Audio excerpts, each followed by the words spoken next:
اللہم صلی علی سیدنا مولانا محمد فی اولی و اوسطی و آخری کلامنا۔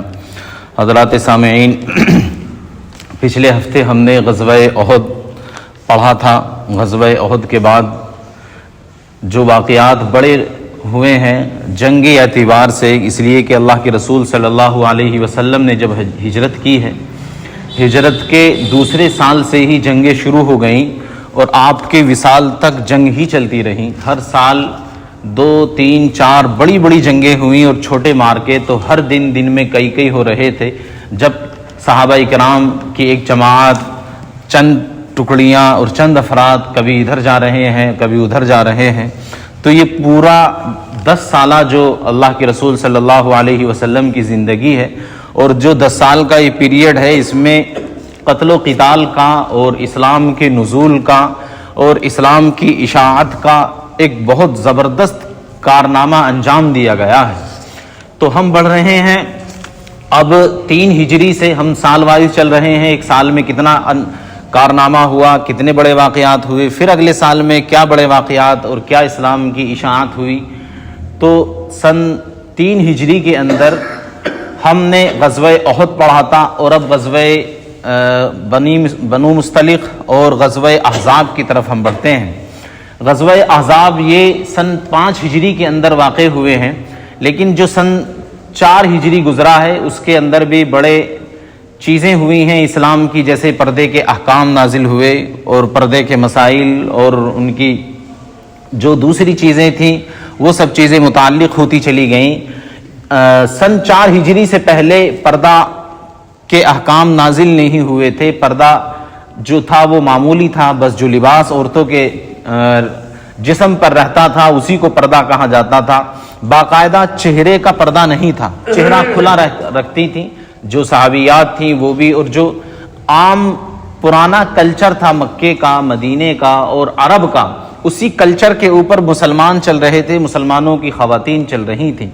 پردے کا مطلب، پردہ نہ ہونے کا مطلب یہ نہیں تھا جس طرح آج مسلمانوں کے اندر، غیروں کے اندر تصور کیا جا رہا ہے، لڑکیاں اسکرٹ کے اندر گھوم رہی ہیں کھلے بالوں اور کھلے چہرے کے، اور پورا جسم ان کا عیا ہوتا ہے، جو لباس بھی وہ پہنتی ہیں، جو پردہ اور برقع ان کے اوپر ہوتا ہے، یہ تصور نہیں تھا، بلکہ وہ چادر اوڑھ کر رہا کرتی تھیں، اور جو ان کے اوپر جسم کے اوپر کپڑے ہوا کرتے تھے وہ اس طرح کے تھے کہ جسم کے اعضاء اس سے رونما نہیں ہوا کرتے تھے، جسم کے اعضاء کا پتہ نہیں چلتا تھا، جسم نظر نہیں آتا تھا، چہرہ اور ہاتھ نظر آ رہا ہے۔ اب احکام نازل ہو چکے ہیں کہ جی جو محرم مرد ہیں آپ کا بھائی ہے، آپ کا والد ہے، آپ کے دادا ہیں، آپ کے سسر ہیں، جو محرم رشتے کے اندر ہیں، صرف اب ان کے سامنے آپ کا چہرہ کھلا رہ سکتا ہے، آپ کے پیر نظر آ سکتے ہیں، آپ کے ہاتھ کے کھلنے کی اجازت ہے، باقی غیر محرم جتنی ساری دنیا ہے پوری کائنات سے اب آپ کے لیے پردہ ہے۔ اب آپ کے لیے اپنے چہرے کا چھپانا بھی لازم اور ضروری ہوگا۔ تو یہ 4 ہجری کے اندر ہوئے ہیں۔ اب 5 ہجری کے اندر بڑے واقعات ہوئے ہیں۔ 5 ہجری میں غزوہ بنو مستلق ہوا ہے، غزوہ احزاب ہوا ہے، اور اللہ کے رسول صلی اللہ علیہ وسلم کی زوجہ ہماری امی عائشہ صدیقہ طاہرہ مطہرہ رضی اللہ تعالی عنہ کے ساتھ جو واقعہ افک کے نام سے، بہتان کے نام سے جو واقعہ ہے کتابوں کے اندر ملتا ہے، یہ بھی اسی سن کے اندر اور اسی 5 ہجری کے اندر ہوا ہے۔ جب ہم 5 ہجری کی طرف بڑھ رہے ہیں تو اس سے پہلے جو بڑا واقعہ ہوا ہے غزوہ احزاب اور غزوہ بنو مستلق جو ہوئے ہیں، ان سے پہلے اللہ کے رسول صلی اللہ علیہ وسلم نے جو یہود کے قبائل تھے مدینے کے قریب ان سب سے معاہدہ کیا ہوا تھا۔ ایک قبیلہ تھا بنو نذیر، ایک تھا قریظہ، تو ان سب سے معاہدہ تھا، لیکن بنو نذیر نے کچھ خلاف ورزی کی تو ان کو وہاں سے نکال کر باہر پھینک دیا، اور وہ وہاں سے معاہدہ کر اور وہاں سے جانے پر مجبور ہو گئے انصار کے ایک قبیلے کی وجہ سے۔ تو اس کے بعد جب آگے بڑھتے ہوئے ایک واقعہ ہوتا ہے بنو مستلق، یہ ایک غزوہ ہوا، اللہ کے رسول صلی اللہ علیہ وسلم اپنے اصحاب کو لے کر ان کی طرف نکلے، ان کی ایک بڑی تعداد تھی، بڑا خاندان تھا، بہت سارے لوگ تھے، اور بہت مال اور دولت یہ لے کر آئے تھے لڑنے کے لیے۔ اللہ کے رسول صلی اللہ علیہ وسلم کے سامنے جب مقابلہ ہوا تو صحابہ کرام نے ابھی ان کے صرف 10 ہی لوگوں کو قتل کیا تھا، انہیں احساس ہو گیا کہ اس جنگ کو ہم جیت نہیں سکتے، یہاں سے شکست ہمارا مقدر ہے. تو 10 کے قتل ہوتے ہی بھاگنا شروع ہو گئے اور پوری فوج کے اندر افراتفری ہو گئی.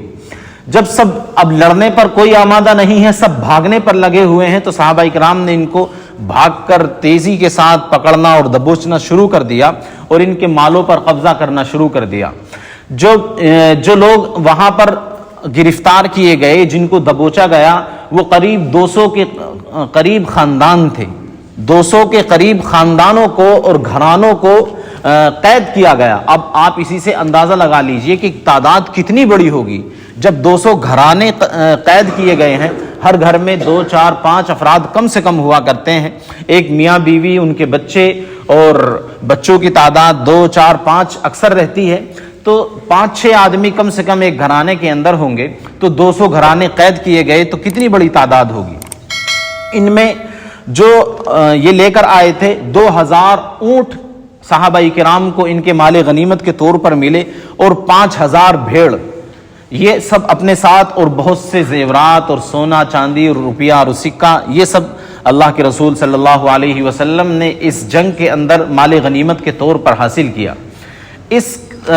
غزوہ جو غزوہ تھا بنو مستلق, اور جن لوگوں سے اللہ کے رسول نے سامنے جنگ کی ہے, اس کا مستلق نام ہی اس وجہ سے پڑا کہ اس قبیلے کا نام ہی مستلق تھا, اور یہ اسی مقام پر لڑا گیا تھا, تو اس وجہ سے اس کو بنو مستلق کہا گیا. اب ان کے جو سردار تھے اس قبیلے کے, ان کا نام تھا حارث بن زرار. تو حارث بن زرار, جب ان کو لگا کہ ہم جنگ میں پچھڑ رہے ہیں, تو یہ بھی فرار ہو گئے, لیکن ان کی بیٹی حضرت جویریہ یہ گرفتار ہو گئیں. ان کا نکاح اللہ کے رسول صلی اللہ علیہ وسلم سے ہوا, اور یہ اس وجہ سے ام المؤمنین بنی, ہم سب کی ماں بنی. تو حضرت جویریہ جب تقسیم کیا گیا غلاموں کو اور باندیوں کو صحابہ کرام کے درمیان, تو یہ حضرت ثابت بن قیس کے حصے میں آئیں, اور حضرت ثابت بن قیس اللہ کے رسول کے صحابی, تو حضرت جویریہ ان کے حصے میں آئیں. انہوں نے کہا کہ اگر آپ اتنا روپا اور اتنا سامان مجھے دے دیں تو میں آپ کو آزاد کر دوں گا. یہ بدلے کتابت اس کو بولتے ہیں. اس زمانے میں جو غلام ہوا کرتے تھے ان پر یہ شرط لگا دی جاتی تھی کہ اگر تم اتنا روپا ہمیں دے دو گے تو آقا اس کو آزاد کر دیا کرتا تھا. اب ان کے پاس چونکہ سلطنت اور قبیلہ سب لٹ چکا تھا, والد کا کوئی پتہ نہیں کدھر گئے ہیں, فرار ہیں وہ بھی, ان کے پاس اتنا کچھ پیسہ نہیں تھا. تو یہ اللہ کے رسول کے پاس آئیں اور انہوں نے کہا, حضرت اے اللہ کے رسول, اے اللہ کے نبی, میں اپنے قبیلے کے سردار حارث کی بیٹی ہوں, اور مجھے اس طرح سے آپ کے لوگوں نے قید کیا ہے, اور میں فلاں کی اس وقت میں باندھی ہوں. انہوں نے مجھے شرط یہ لگائی ہے کہ اگر تم اتنا روپیہ مجھے دے دو گی تو میں آپ کو آزاد کر دوں گی, تو میں آپ کو آزاد کر دوں گا. اللہ کے رسول صلی اللہ علیہ وسلم نے کہا کہ ٹھیک ہے, ان کی شرط یہ ہے, میں بھی آپ کے سامنے ایک تجویز رکھنا چاہتا ہوں, اگر آپ کو پسند آئے تو آپ اس کے اوپر فیصلہ کرنا. اللہ کے رسول نے کہا کہ انہوں نے جو یہ شرط لگائی ہے کہ اتنا روپیہ آپ مجھے دے دیں, میں آپ کو آزاد کر دوں گا, آپ کی طرف سے اس پیسے کو میں ادا کرنے کے لیے تیار ہوں. جب وہ پیسہ میں ادا کر دوں گا تو ثابت بن قیس کی غلامیت سے آپ آزاد ہو جائیں گے اور آپ آزاد ہوں گی. اب آزاد ہونے کے بعد اب آپ کے اختیار میں ہے, آپ چاہیں تو مجھ سے نکاح کر لیں, اور اگر آپ نہ چاہیں تو آپ آزاد ہیں, جہاں چاہنا چاہیں, جہاں رہنا چاہیں, اس طرح سے آپ زندگی گزار سکتی ہیں. لیکن میں آپ کا بدلے کتابت یہ ادا کرنے کے لیے تیار ہوں. شرط آپ کے اوپر ہوگی, اگر آپ چاہیں گی نکاح کرنا تو مجھے قبول ہے, اگر آپ کو منظور نہیں تو آپ آزاد ہیں, جا سکتی ہیں. تو اللہ کے رسول ان کا بدلہ کتابت ادا کرنے کے لیے تیار ہیں اور وہ پیسہ دے رہے ہیں. اتنے میں حارث بن قیس آ جاتے ہیں, ان کے والد, اور وہ کچھ اونٹ اللہ کے رسول کے پاس لے کر پہنچتے ہیں تاکہ یہ اونٹ لے لیے جائیں. اللہ کے رسول ان اصحاب کو اور ان لوگوں کو یہ دے دیں جن کی قید میں میری بیٹی ہے, جن کی غلامیت میں میری بیٹی ہے, اور میں اپنی بیٹی کو آزاد کرا لوں. اللہ کے رسول کے سامنے انہوں نے ان اونٹوں کو پیش کیا. تو یہ جو اچھے اچھے اونٹ تھے, 2-3 اونٹ مدینے کی کسی وادی کے اندر اور گھاٹی کے اندر, پہاڑ کے اندر چھپا کر آ گئے تھے کہ یہ اچھے اونٹ ہیں, یہ میں بعد میں اپنے استعمال میں لے لوں گا. یہ جو دوسرے اونٹ ہیں کم قیمت کے ہیں اور تھوڑے سے لاگر ہیں, تو ان کو میں پیش کر دیتا ہوں. اگر میں وہاں لے کر اچھے اونٹوں کو گیا تو اچھے اونٹوں پر قبضہ ہو جائے گا, اور کمزور اونٹ میری سواری کے لیے رہیں گے جن کا مجھے کوئی زیادہ فائدہ نہیں ہوگا. تو اللہ کے رسول نے جب ان سے کہا کہ بھئی تم یہ اونٹ تو لے کر آئے ہو، لیکن وہ بتاؤ کہ وہ جو اچھے اونٹ تھے وہ تم نے کہاں چھپائے ہیں؟ مدینے آنے سے پہلے، مدینے میں داخل ہونے سے پہلے تم نے ان کو کہاں رکھا ہے؟ انہوں نے، حارث بن قیس نے جب اس بات کو سنا کہ یہ تو میں جانتا ہوں یا میرا اللہ جانتا ہے، اس کے علاوہ یہ سراغ کسی کو نہیں لگا اور کسی کو نہیں بتایا اور کسی کے سامنے میں نے ان کو نہیں چھپایا، اتنے میں ہی انہوں نے اس سن کو کہ تم تو اللہ کے رسول اور اللہ کے نبی ہو، اشہد ان لا الہ الا اللہ واشہد ان محمد رسول اللہ، بآواز بلند تکبیر کہی اور یہ شہادت کے کلمات پڑھ کر آپ اسلام میں داخل ہو گئے کہ آپ واقعی سچے نبی ہیں۔ میں جو صرف مجھ تک اور میرے اللہ تک جس بات کا علم تھا وہ آپ جانتے ہیں، یقیناً آپ کے پاس فرشتے آئے ہوں گے، انہوں نے اس بات کا آپ سے ذکر کیا ہوگا، اب آپ ایمان لا چکے ہیں، آپ مسلمان ہو گئے، لیکن آپ کی بیٹی ابھی بدلے کتابت ادا کرے گی اور جب وہ آزاد ہوگی۔ اللہ کے رسول نے وہ سارا مال ان کا ادا کر دیا اور وہ آزاد ہو گئیں۔ اب حضرت حارث کہتے ہیں صحابی اللہ کے رسول کے کہ اے اللہ کے رسول، یہ نکاح کا معاملہ جویریہ پر چھوڑ دیجئے، اگر وہ چاہے گی، اس کا دل آپ کی طرف مائل ہوگا اور پگھلے گا تو وہ آ کر قبول کر لے گی، اور اگر وہ نہیں چاہتی ہے تو اس کو جانے دیا جائے۔ کچھ چند دنوں کے بعد ہی حضرت جویریہ نے کہا کہ اللہ کے رسول، مجھے آپ کی تمام شرطیں اور آپ نے جو وہ ادا کیا ہے، میں آپ کی احسان مند ہوں اور میں آپ سے نکاح کے لیے تیار ہوں۔ تو اللہ کے رسول صلی اللہ علیہ وسلم نے جو یہ نکاح کی تجویز اور پیشکش ان کے سامنے رکھی ہے، وہ اس وجہ سے کہ وہ غلام بنا لی گئی تھیں اور ایک سردار کی بیٹی تھی، تو سردار کا اعزاز اور سردار کی بیٹی اور شہزادی کا اعزاز یہ ہے کہ وہ کسی بڑے سردار کے نکاح میں آئے، وہ غلامی کی زندگی نہ گزارے۔ تو اللہ کے رسول لوگوں کو غلام بنانے کے لیے نہیں بلکہ ان کو شہزادے بنانے کے لیے آئے تھے اور لڑکیوں کو شہزادی والی زندگی گزارنے کے لیے آمادہ کرنے پر آئے تھے۔ تو اللہ کے رسول نے حضرت جویریہ سے نکاح کیا اس اعتبار سے کہ وہ قیامت تک ام المؤمنین کے اعزاز سے نوازی گئیں۔ اب اس کے بعد دوسرا واقعہ جو ہوتا ہے وہ غزوہ احزاب کا ہے۔ غزوہ احزاب بہت بڑا غزوہ ہوا ہے، بڑی جنگ ہوئی ہے، اسلام کی بہت بڑی جنگوں میں سے غزوہ احزاب ہے۔ 10 سے 15 ہزار کے بیچ میں تو کفار اس میں لڑنے کے لیے آئے تھے۔ اصل ہوا تھا بنو نذیر یہودیوں کا قبیلہ تھا، اس کے اوپر اللہ کے رسول نے حملہ کیا اور ان کو مدینے سے نکال کر باہر پھینک دیا تھا۔ میں آپ کو بتا دوں آپ کی معلومات میں اضافے کے لیے کہ قبیلے کے مدینے کے قریب یہودیوں کے 3 بڑے قبیلے تھے، ایک بنو نذیر ہے، ایک بنو قینقاع ہے اور ایک بنو قریظہ ہے۔ یہ یہود جتنے آج مسجد اقصیٰ کے ارد گرد جمع ہو گئے ہیں ساری دنیا سے، یہ سب مدینے سے نکالے گئے ہیں اور آج تک ان کو اپنا وہ مدینے کا نکالا جانے والا منظر یاد ہے کہ کس طرح سے ان کو کاٹا گیا اور کس طرح سے وہاں سے بھگایا گیا۔ اس عنوان کو میں آگے اسی آج ہی کے دن کمپلیٹ کروں گا، لیکن غزوہ احزاب کے جو اس کے بننے کے اور اس کے جو وقوع کے اسباب ہیں ان کا پہلے ذکر کر لیا جائے تو بنو نذیر کا جو سردار تھا وہ چاروں طرف گھومتا ہے اور یہ اندازہ لگاتا ہے کہ میں اپنا ان لوگوں سے بدلہ کیسے لوں، انہوں نے ہمارے پورے قبیلے کو مدینے سے نکال کر باہر پھینک دیا ہے، اب کس طرح سے تیاری کی جائے کہ مدینے والوں سے جنگ کی جائے۔ اب یہ قریش کے پاس پہنچتا ہے مکہ اور ان سے جا کر کہتا ہے کہ اگر تم سرداری کرنے کے لیے تیار ہو تو میرا قبیلہ اور بہت سے قبیلے آپ کے ساتھ لڑنے کے لیے تیار ہیں، ہم ایک فائنل اب کر حملہ وار کریں گے مدینے والوں پر اور ان کو یہاں سے نکال کر بھگا دیں گے۔ مدینے والے ابھی غزوہ احد لڑ کر آئے ہیں، اتنی سخت میں نہیں ہیں، غزوہ احد میں بھی بڑا نقصان ان کا ہوا لیکن یہ لڑنے کے لیے تیار نہیں تھے۔ بنو نذیر قبیلے کا جو سردار تھا یحییٰ ابن اخطب، اس نے کہا، یہ بڑا شاطر اور بہت فتین قسم کا آدمی تھا، آج بھی آپ دیکھ لیجئے سب سے زیادہ فتین اور شرارتی جو لوگ ہیں وہ یہود قوم ہی کے لوگ ہیں۔ تو اس نے کہا کہ ہم آپ کو تمام مدینے کے جو کھجور اور باغات تھے، ہمارے بڑے بڑے باغات تھے، سب سے بڑی تجارت ان کی تھی اور یہ اللہ کے رسول کے زمانے سے پہلے ہی وہاں پر آ گئے تھے اور بڑی بڑی تجارتوں پر جس طرح آج ان کا قبضہ ہے اس زمانے پر بھی انہی لوگوں کا تجارت پر قبضہ تھا۔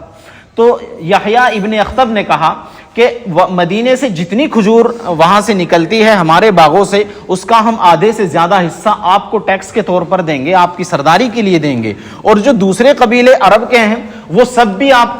کو سردار مانیں گے اور اپنی کھجوروں کی جو ان کی تجارت ہے ان سے جو ملنے والا روپیہ پیسہ ہے وہ سب آپ کو دیں گے۔ اب یہ لوگ سرداری کے لالچ میں اور ان کو ایک اتنا اچھا پیسہ روپیہ مل رہا ہے،